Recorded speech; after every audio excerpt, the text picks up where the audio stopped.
최초의 울산동구 민주당 국회의원이 창출됐습니다. 그 주인공은 바로 김태선 더불어민주당 의원입니다. 오늘 스튜디오에 모셨습니다. 어서 오십시오. 반갑습니다. 예, 의원입니다. 네, 반갑습니다. 정말 역사적인 당선이었습니다. 제가 사실 그때 그 개표 방송할 때 여기가 은근히 저기 출구조사도 잘 나오고 그래서 이길 수 있나? 이길 수 있나? 사실 이길 걸로 예상됐던 다른 영남 지역은 많이 안 좋은 결과가 나왔는데 와, 김태선 후보의 이 울산 동구는 진짜 태풍의 눈이라고 해야 될까요? 그래서 우리 저 보좌관님한테 제가 연락을 드렸어요. 지금 어떠냐? 먼저 이 캠프에서 선거 결과를 먼저 알기 때문에 개표 결과를 먼저 알기 때문에 물어봤더니 됐다 이렇게 말씀하셔가지고 와, 정말 또 하나의 전설이 탄생하는구나 싶었고, 그래서 오늘 하여튼 총선 이후에 언제든 한번 꼭 모셔서 그 이야기를 한번 들어봤으면 좋겠다 싶어서 모셨고 오늘 이렇게 드디어 만나 뵙게 됐습니다. 예, 의원님이 좀 많이 젊으시더라고요.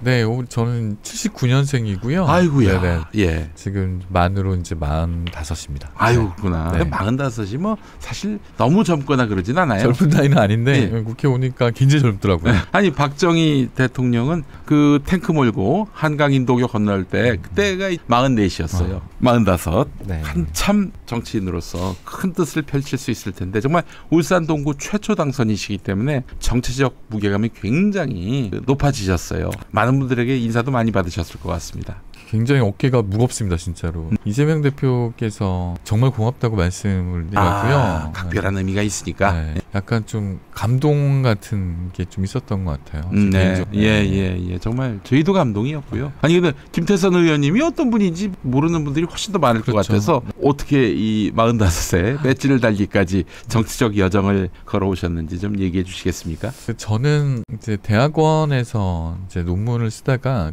논문 주제가 노무현과 지역주의라는 논문이었어요. 어떻게 그 주제로 쓰고 있었는데 생각만큼 이제 프로포절도 잘 통과도 안 되고 지도 교수는 좀 있으면 그 당시 노무현 대통령이 생존해 계실 때였기 때문에 그 부분은 좀 방향을 바꿔 쓰자라는 말씀 많이 하셨어요. 그 당시가 몇 년도였습니까? 2005년, 4년 뭐 그랬습니다. 노무현 대통령이 인기가 가장 없을 때. 네네네. 아니, 그래도 그 시기에 노무현 대통령에 대해서 논문을 쓴다라고 하면은 그 무슨 노 대통령을 뭐 좋아한다 싫어한다를 떠나서 현직 대통령인데 현직 대통령에 대해서 그런 논문 쓰는 것이 좀 그 끝까지 다 봐야 되는 거 아니냐 이런 뜻도 있는 것 같은데요. 맞아요. 교수님이. 전 개인적으로 제가 울산 동구에 있었고 거기가 정몽준 의원이 5선을 했던 지역구였어요. 그래요? 네. 게다가 네네. 그러면서 노무현 대통령하고 정몽준 후보하고 이제 단일화를 하고 막판 단일화 깨지고 그러면서 그 울산 동구 출신으로서 굉장히 전날 단일화가 깨졌을 때 이제 좀 말을 못할 정도로 좀 가슴이 아팠었거든요. 그러면서 이제 노무현 대통령이 제 이제 내리에 좀 박힌 것 같고 개인적으로는 노무현 대통령에 대한 지역주의라는 울산이 있고 하다 보니 실제로 울산 동구 같은 경우는 이제 국힘이 모두가 다 나왔고 당선이 됐던 지역이기 때문에 그 민주당 바람이 일 수가 없는 곳이거든요. 특히나 그 당시에 울산 같은 경우는 진보 정당들이 더 많아가지고 아무래도 그 민주당이 되기보다 맞아요. 저기 진보 정당이 되기가 더 용이한 지역이 바로 울산이죠. 노동자의 도시기도 하니까. 그렇죠. 그래서 맨날 뭐 삼자구도가 됐고 했었는데 그런 면에서 노무현 대통령에 대한 좀 애틋한 마음이 좀 있었던 것 같아요.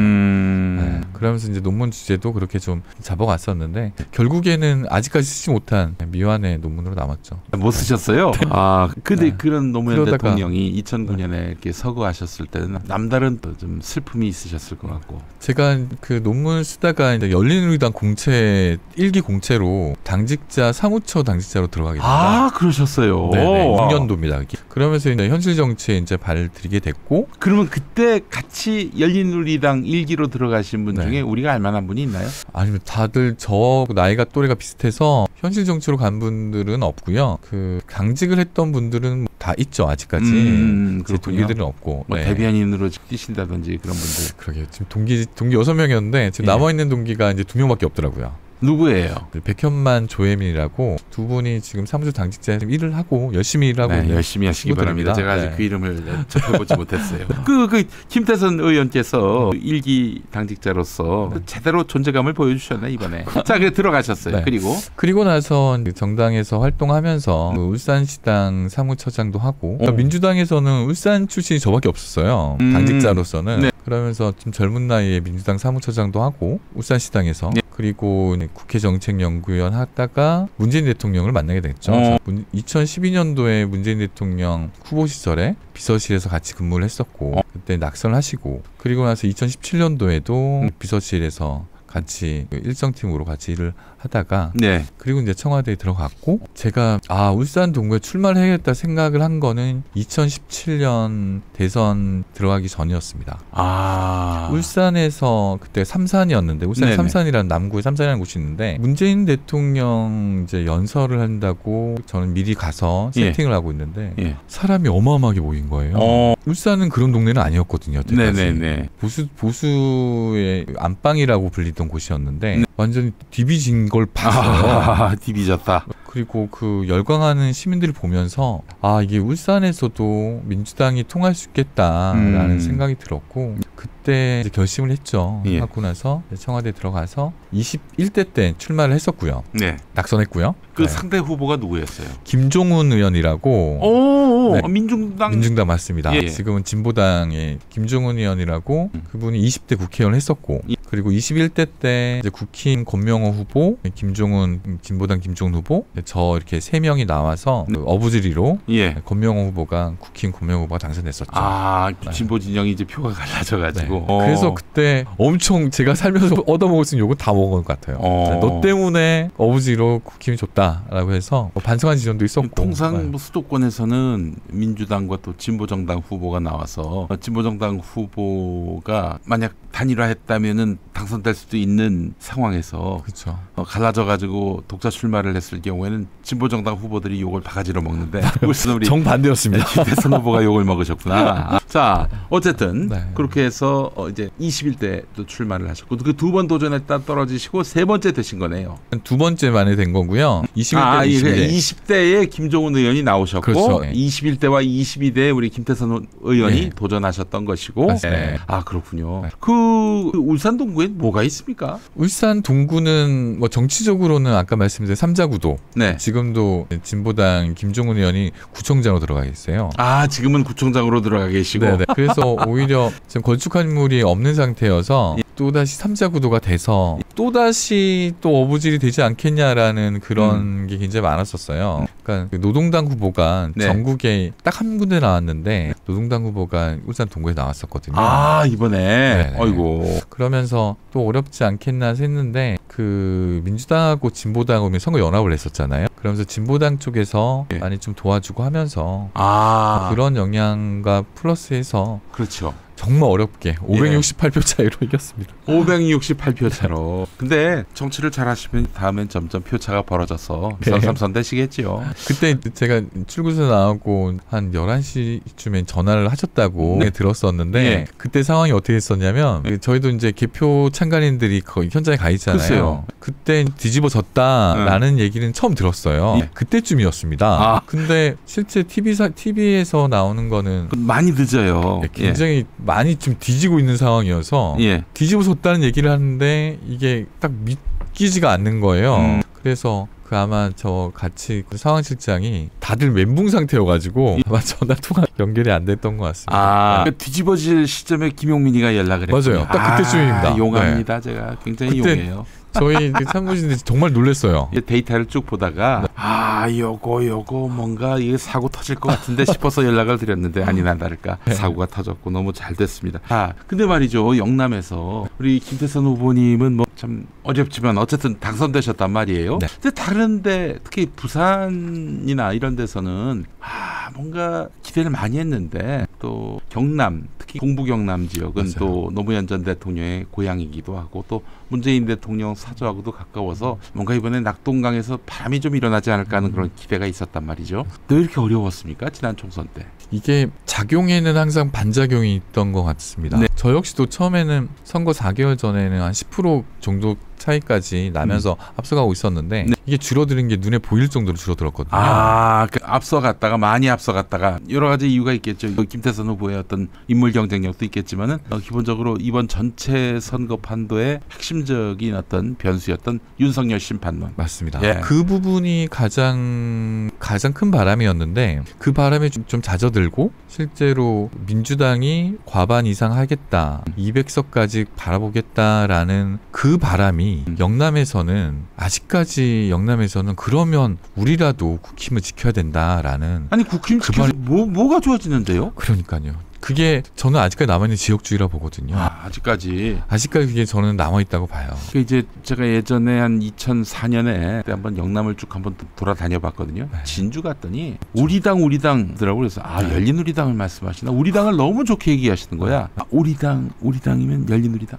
아니지, 한나라당이지. 이렇게 얘기하시는 거예요. 한나라당이 국민의힘이 그렇죠. 우리당이라는 거예요, 이 사람들. 맞아. 그렇게 부르는 분들 많아요, 진짜. 그러니까 정말 참. 아니 그러면 이제 어떻게 해야 됩니까? 앞으로 또 선거를 우리가 민주당이 영남에서 치러야 할 텐데 그 꿀팁 좀 알려주세요. 당선된 꿀팁. 그 전에 그 지역주의 타파가 현실적으로 민주당이 아직 풀지 못한 숙제라고 저는 보거든요.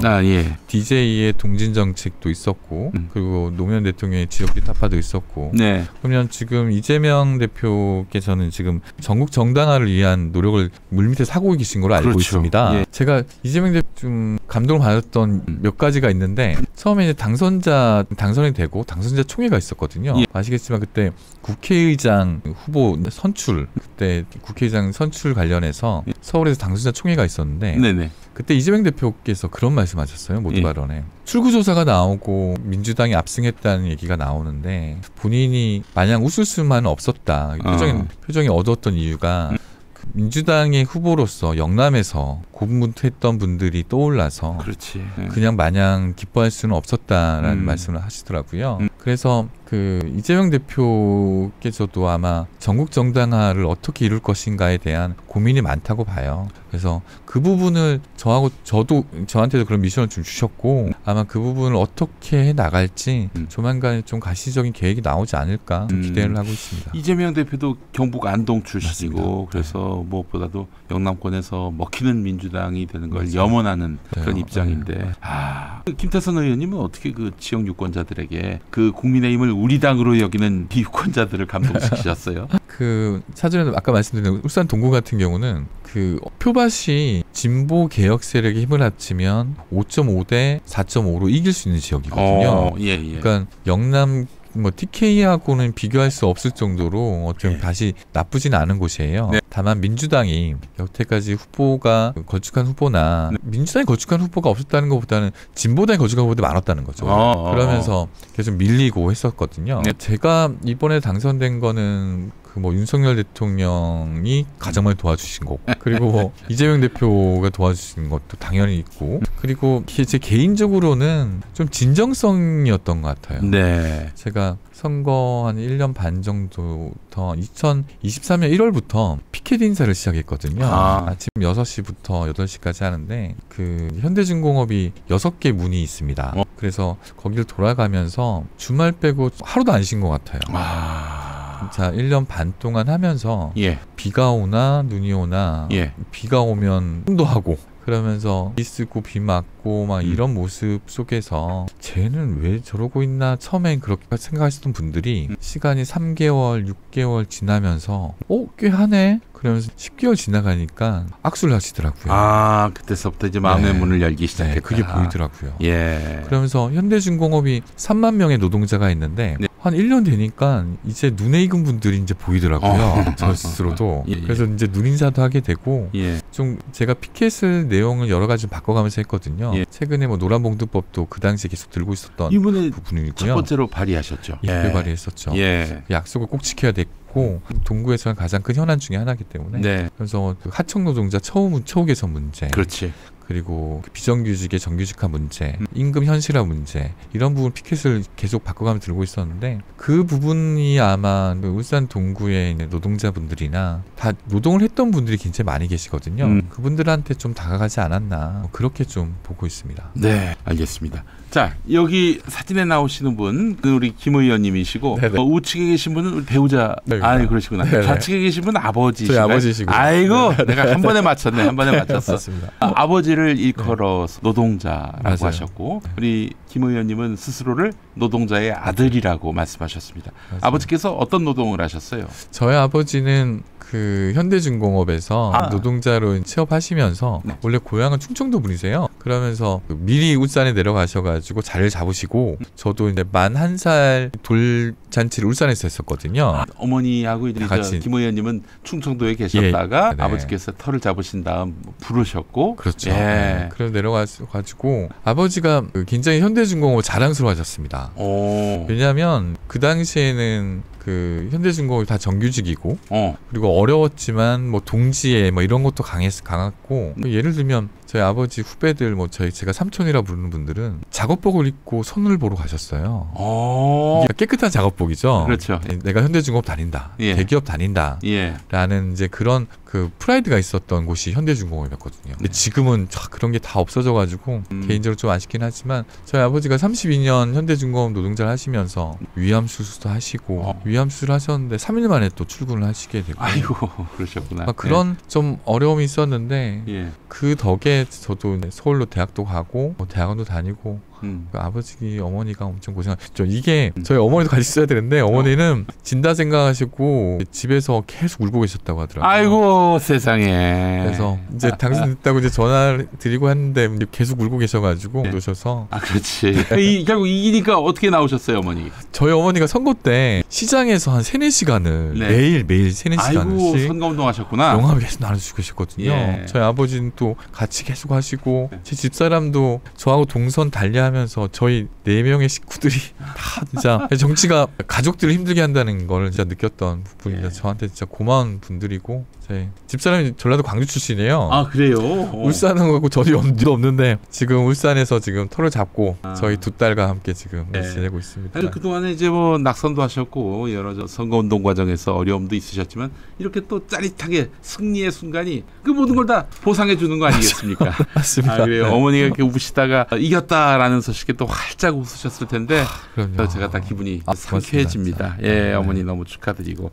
그 현대중공업 계셨으면은 그 현대중공업 다니실 때는 그 현대중공업의 실질적인 소유주가 정몽준 씨인데 정몽준 씨가 이제 지역구 국회의원이었어요. 오선에 있었죠. 맞아. 오선에. 네. 그러다가 이제 서울 동작구로 올라갔고. 그렇죠. 예. 그러면서 정몽준 의원의 사무국장했던 안효대 의원이 재선을 또 하게 됐죠. 아, 그래요. 야, 정몽준의 지역구에서 아들이 당선되니까 아버지의 프라이드가 또 이만저만이 아니시겠어요. 저희 아버지가 아직도 깊은 나머지 술을 끊으셔야 되는데 아직까지 술을 못 끊으시고 있어요. 야, 우리 아버지 그 콧대가 정말 배우의 그 코 같습니다. 근데 이제 노동자의 아들로서 김문수 고용노동부 장관 어떻게 생각하십니까? 저는 김문수 노동부 장관 같은 경우는 솔직히 윤석열 대통령이 지금 99 친일 인사만 지금 임명을 하고 있잖아요. 그렇죠. 그럼 왜 이런 사람들만 임명하나 이런 의문점이 좀 생기더라고요. 그렇죠. 누구보다도 반노동적인 사람이 바로 김문수인데. 맞아요. 그래서 이게 인물이 없어서 그렇다. 일할 사람이 없는 것 같다. 제가 보기에 이게 첫 번째 같아요. 네.